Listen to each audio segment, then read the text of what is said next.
Bryce Greene. Welcome back on the mother of all talk shows. I want to talk, first of all, if I may, about the developments yesterday at Sebastopol, which strike me, symbolically at least, to have been an important escalation in the war. The material damage done will not, of course, change the course of the conflict. These were two ships in dry dock. But the sight of Sebastopol on fire at the hands of the British, redolent of the Crimean War itself in 1854, 1855, will surely bring forth a response from Moscow. What do you think? Well, I think that, like many new developments in this war, it's a sign of desperation, really. I mean, after the counteroffensive was hyped up by the Western press, you had all these voices, all these well-respected voices saying how glorious and how much the counteroffensive would change the tide of the war.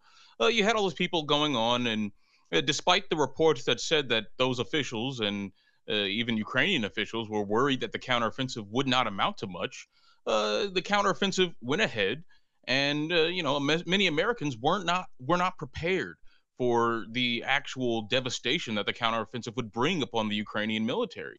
And instead of a glorious victory, I mean, they've seen a dramatic defeat, to the point where even Western papers are acknowledging the fact that Ukraine doesn't really have a chance to break through the Russian front lines. And instead of rethinking how they should be approaching the situation in Ukraine, Western press and a lot of the commentators have focused instead on symbolic gestures that they can point to as showing that Ukraine is actually, dealing some damage against Russia. I'm sure you've noticed, and your audience has noticed, a lot of reports about the drone war. That we're seeing drone strikes inside of Russia proper. We're seeing attacks in Moscow. We're seeing all this stuff, and they're being covered in the U.S. press as grand acts of resistance. But even the New York Times acknowledges that these attacks are less about changing the actual military situation on the ground and more about demonstrating to audiences at home that Ukraine might have a fighting chance. And these attacks in Crimea serve that exact same purpose. These shouldn't be understood as tide turning counter attacks. These should be understood as what they are. Public relations exercises on the part of the Ukrainian and their Western backers to try and stem the tide of all this this war fatigue that the populations in both Europe and the United States are feeling. They need to keep this war going, and populations are not on board with it. So they need to show some images that might rouse them out of their slumber. But it's plain, as you say, that war fatigue, even Zelensky was referring to it this week, and in fact attempted to blackmail the European and North American governments that the Ukrainian refugees might well turn nasty in their exile if this slowing down, as he put it, of support, this weakening, as he put it, of support in the West for Ukraine were to continue. But nonetheless, whilst it's impossible now to conceive of a situation that NATO troops are going to enter this war, NATO weapons are increasingly salient. These were British cruise missiles, Storm Shadow missiles, that struck Sebastopol and could very well might reach other parts of Russia also. And the United States, having once upon a time said that giving long-range missiles to Ukraine looked like World War III, are now, reportedly, they've announced that they are now about to give long-range missiles to Ukraine. That which was the equivalent of World War III just a year or so ago is now de rigueur. So there are still real dangers in the supply of this high-powered weaponry. No, exactly. And when asked about whether or not he agrees with Ukraine using these weapons in Russia proper, U.S. officials, I believe it was Anthony Blinken, well, he said these weapons are Ukraine's and they can do whatever they want with them. And so this falls in a long line of these sorts of escalations in which the U.S. says, well, we don't want to do that. That might be, too escalatory and might cause Russia to retaliate. They keep saying that. They said that about tanks. They said that about HIMARS. They said that about F-16s. But every single time, the U.S. they end up caving. They end up reneging on their own promises. And the reason that they keep giving for this is that while initially they were scared that Russia might escalate the conflict and maybe use higher powered weapons, increase the intensity of the war, and maybe even strike a NATO country, they say that the fact that Putin hasn't done that yet means that he never will, and that they don't have to worry about an escalation because Putin's never going to do anything back. Of course, this is insane. The more and more you keep prodding Russia, the more and more you're inviting a more devastating attack.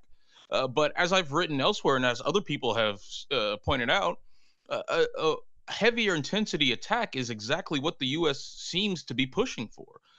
This war could have been avoided, as I'm sure we all know, if the U.S. were willing to negotiate and talk about, missile placements and NATO expansion. But as people in the Atlantic Council were arguing, there's no reason to negotiate because the U.S. Wants a war. That a war would actually further the U.S. objectives in Ukraine of quote unquote weakening Russia, which is to say that they want to bleed Russia. They want Russia to throw in all this manpower and equipment only to be swallowed up in the meat grinder on the battlefield.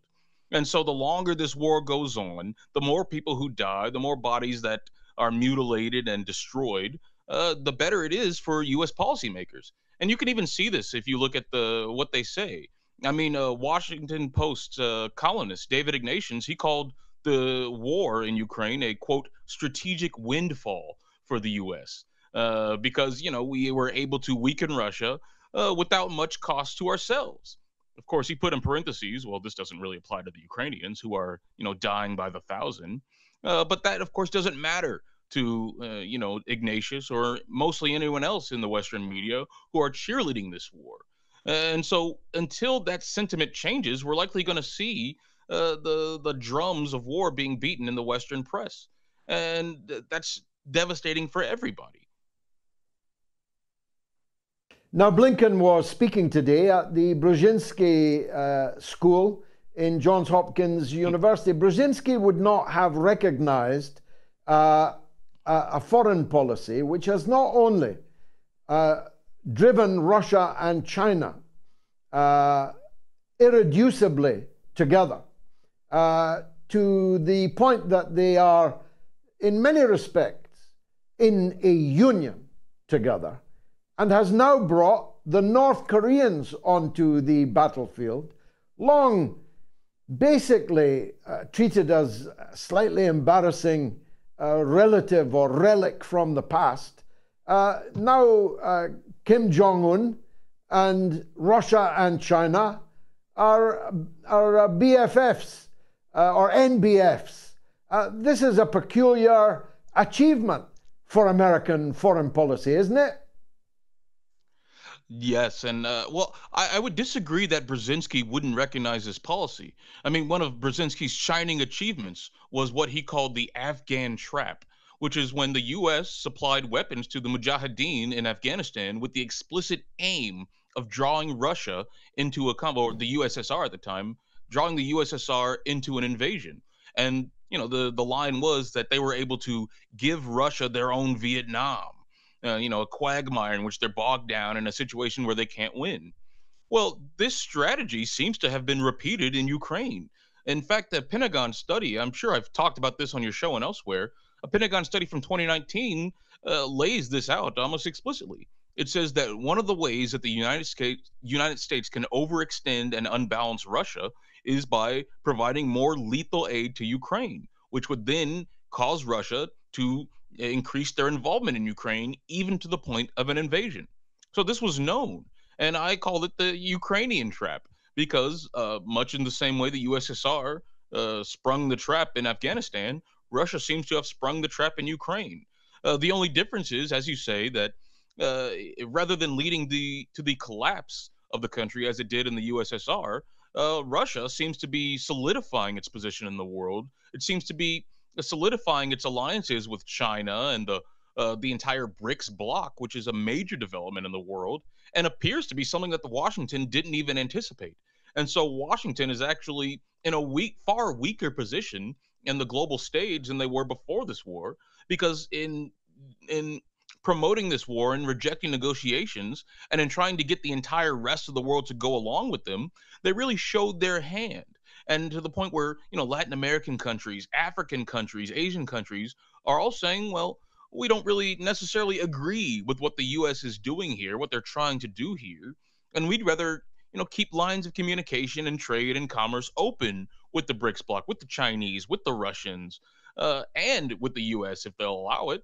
But this entire ultimatum that the U.S. seems to have thrust upon the world, it doesn't seem to be going in their direction. And Russia and China and the rest of that bloc, they're in a better position. Yes, but rather embarrassingly now, China was on the side of the US in the 1980s in Afghanistan. Difficult though it is to believe now, as it was, frankly, then. And the objective of American foreign policy was to try and keep China and Russia as far apart as possible.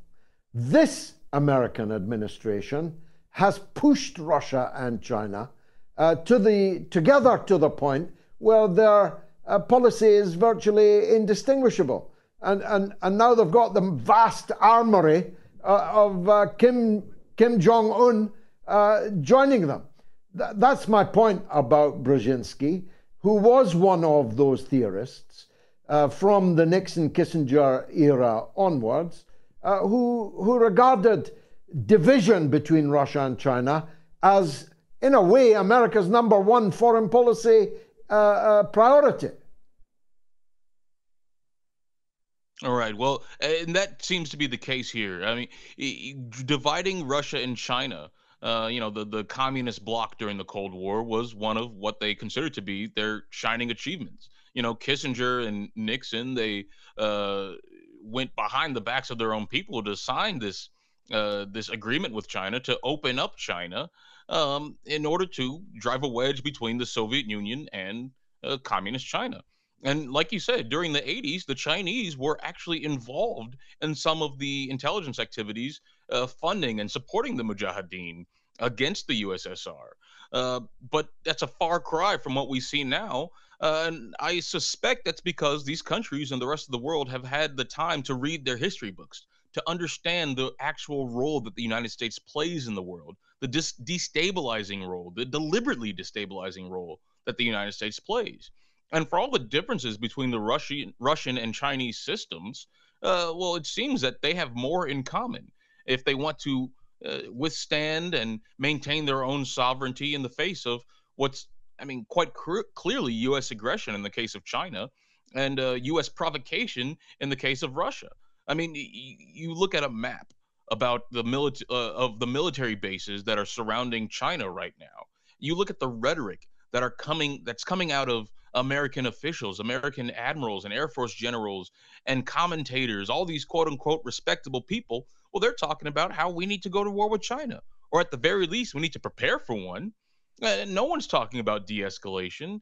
No one's talking about, well, maybe we should all try and live in the world in peace and security together. No. In the US, the line is that the barbarians are at the gate and they're coming together.